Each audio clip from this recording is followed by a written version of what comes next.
Download the app Maths Guide from Google Play today. अब correlation से related एक example लेते हैं।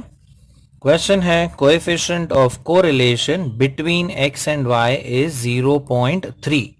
अब कोएफिशिएंट ऑफ कोरिलेशन को हम डिनोट करते हैं r से, तो r की वैल्यू है 0.3 एंड द कोवेरियंस इज 12, यानी कि covariance between x and y ये वैल्यू है 12।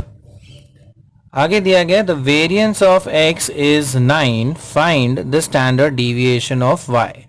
सो वेरिएंस ऑफ x ये वैल्यू दी हुई है 9। अब वेरिएंस का अगर हम रूट लेते हैं तो हमें मिल जाएगा standard deviation of x। So standard deviation of x will be root of 9 which is equal to 3। We have to find standard deviation of y यानी सिग्मा y, ये वैल्यू हमें ढूंढनी है।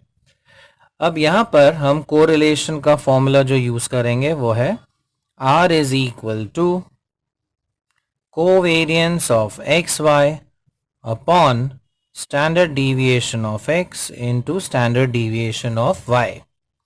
सो देयरफॉर R की वैल्यू है 0.3, covariance of X Y is 12, standard deviation of x is 3 into standard deviation of y। तो ये हो जाता है 0.3 इज इक्वल टू 3 1 जा 3 4 जा, सो 4 अपॉन सिग्मा y। अब स्टैंडर्ड डिविएशन y लेफ्ट में ले लेते हैं, so you have standard deviation of y is 4 divided by 0.3 और we could write this as 40 upon 3। अब अगर इसे हम डिवाइड करते हैं, सो यू हैव 3 1 जा एंड 3 3 जा, then 0.333 ये recurring value आएगी।